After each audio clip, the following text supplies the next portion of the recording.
안녕하세요. 하루 필수 말씀 충전 하필 큐티 조종환입니다. 오늘 함께 나눌 하나님 말씀은 요엘 1장 13절에서 20절까지 말씀입니다. 제사장들아 굵은 배 옷을 입고 슬피 울어라. 제단 앞에서 섬기는 자들아 통곡하여라. 하나님을 섬기는 제사장들아 굵은 배 옷을 입고 성전으로 가서 밤을 새워 통곡하여라.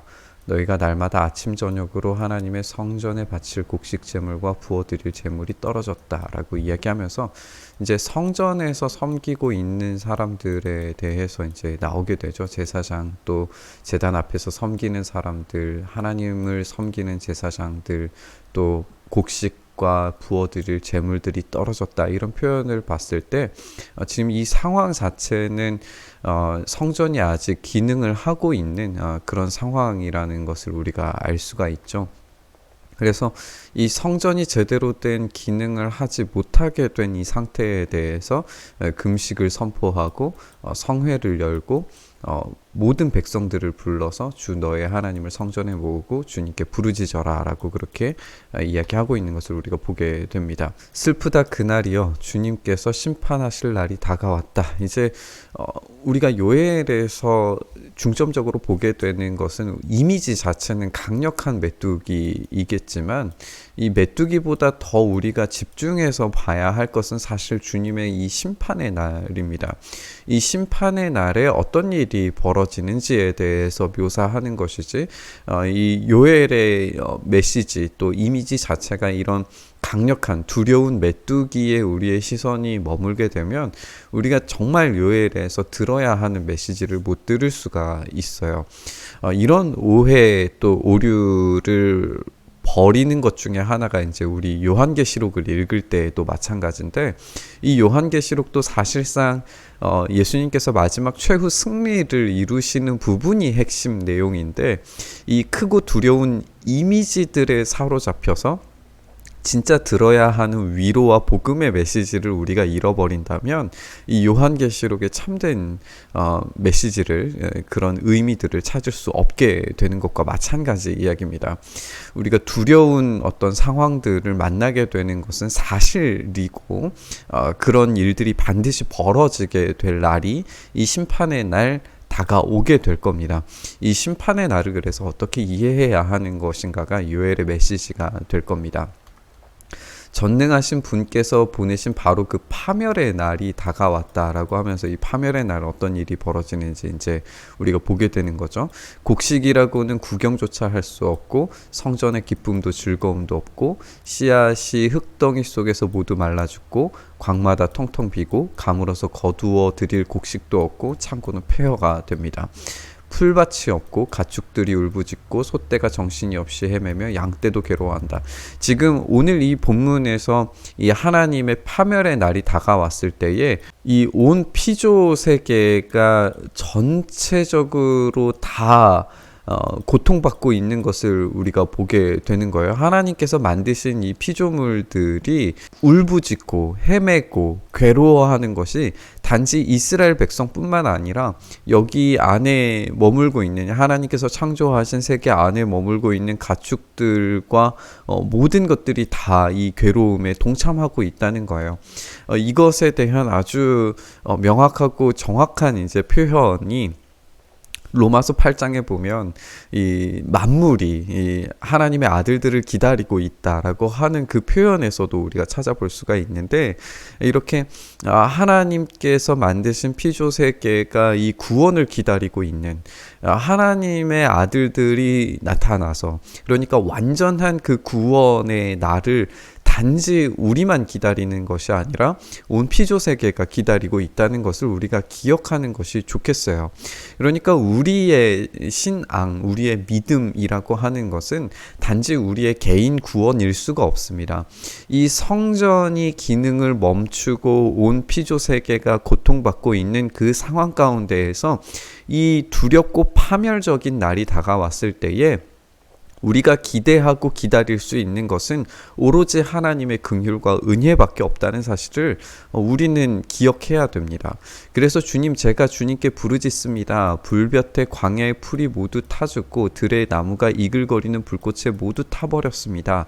시내에도 물이 마르고 광야의 초원이 다 말라서 들짐승도 주님께 부르짖습니다. 그러니까 여기 가축과 소떼와 양떼는 사람의 손을 타고 있는 것들이지만 이 들짐승은 사람의 손을 타지 않는, 그러니까 하나님께서 지으신 바 되는 모든 짐승들이 다 포함되어져 있는 것으로 우리가 볼 수 있게 되죠.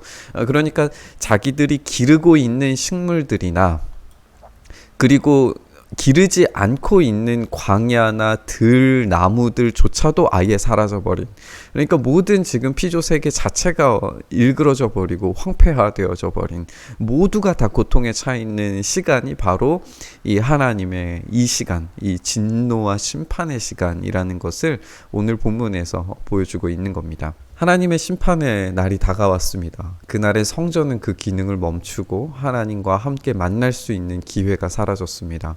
모든 것들이 사라지고 만물이 기능을 멈춘 것 같습니다. 들짐승마저도 이 하나님께 부르짖을 정도로 온 세계, 모든 피조물의 세계들이 고통스러워하고 있습니다. 오늘 1장의 본문을 다시 살펴보면 왜 이런 일이 벌어지고 있는지 원인이 등장하지를 않아요. 우리가 의심할 수 있는 것은 이스라엘의 죄 때문이지만 명시적으로 그런 본문이 등장하지를 않았어요. 그럼에도 불구하고 우리가 이 본문에서 배워야 할 것은 뭐냐 하면, 이 모든 기능이 멈춰버린 우주 속에서 요엘은 이 심판과 파멸의 날에 성전으로 가서 드릴 제물이 없을지라도 금식을 선포하고 장로들과 모든 백성들을 불러 모으고 부르짖어야 된다라고 그렇게 이야기하고 있는 겁니다. 우리는 하나님의 사랑의 성품을 간과하는 경향이 있는 것 같아요. 하나님은 진노 중에라도 긍휼을 베푸시는 분이십니다. 하나님은 분명히 우리 안의 죄악들에 대해서 끔찍하게 여기시고 심판을 내리시고 악을 제거하기 위해서 우리를 징계하시고 때리시고 고통스럽게 하실 수도 있어요. 그런데 그럼에도 불구하고 우리가 하나님께 부르짖을 때, 엎드려서 목 놓아 울부짖을 때 그 긍휼을 잊지 않으시고 우리를 회복시켜 주시는 분이시라는 것도 우리가 잊어서는 안 됩니다. 우리가 이 모든 우주적인 기능이 멈춘 사건과 하나님 앞에 간절히 기도해야 된다라고 하는 이 요엘의 메시지를 예수님의 죽으심과 이 성령님이 임재하시는 사건을 통해서 우리가 다시 한번 좀 적용해 봤으면 좋겠어요. 예수님이 죽으심으로 말미암아 온 우주가 그 기능을 멈춘 것 같고 모든 것들이 다 이 고통스러워하는 그런 심판의 때로 예수님의 십자가는 세워졌습니다. 그러나 그것으로 끝나지 않고 예수님께서 부활하심으로써 그 부활과 생명과 그 은혜를 예수님을 자신의 주인으로 삼는 모든 자들에게 베풀어 주시기 시작하십니다. 그것을 이제 제자들이 경험을 한 것인데, 사실 부활을 경험한 제자들은 곧바로 이 즐거움과 기쁨에 동참한 것이 아닙니다. 예수님이 승천하신 것을 보고서도 그들은 두려워했어요. 그래서 한 것이 뭐냐면 약속된 성령을 받기까지 예루살렘에서 기도하며 기다리는 것이었습니다. 어쨌든 그들이 약속하신 것을 보내주실 때까지 간절히 기도했을 때에 예수님이 때가 됐을 때에 성령을 보내주시고 그들의 삶이 완전히 뒤바뀐 인생을 살게 되는 것을 우리가 사도행전을 통해서 배우게 되는 거잖아요. 지금 우리에게 이 기도가 필요한 것 같아요. 약속하신 성령을 보내주셔서 이 진노 중에라도 긍휼을 베푸시고 우리를 회복시키시는 하나님의 은혜가 우리에게 있었으면 좋겠습니다. 이 팬데믹의 시대 가운데에서 우리가 예상할 수 없었던 재앙이 갑자기 들이닥친 것 같지만 우리가 그 약속하신 성령의 은혜를 기대하면서 바라보면서 기도할 때에 하나님은 반드시 그 진노 중에라도 긍휼을 베푸시는 분이신 줄 믿습니다. 그 은혜를 우리가 간절히 사모하면서 이 요엘이 요청하는 이 간절한 부르짖음의 기도에 우리도 동참할 수 있기를 간절히 소망합니다. 말씀 묵상하면서 기도의 자리로 나아가시죠. 주님, 그렇습니다. 우리가 이 진노 가운데에서도 긍휼을 베푸시는 하나님을 의지하며 엎드리오니 주님, 우리에게 그 긍휼을, 그 은혜를, 그 인자하심을 베풀어 주시옵소서. 오늘 우리가 이 회개의 자리에서 겸허하게 겸손하게 온 피조 세계가 고통스러워함을 주님께 아뢰오니 주여 이 심판의 날, 이 두렵고 무서운 때에 주님의 긍휼이 우리 가운데 있게 하여 주시옵소서. 속히 주님의 날이 임하게 하여 주시옵소서. 그렇게 우리 가운데 일하시기를 간절히 소망하며 우리 주님 예수 그리스도의 이름으로 기도드리옵나이다. 아멘.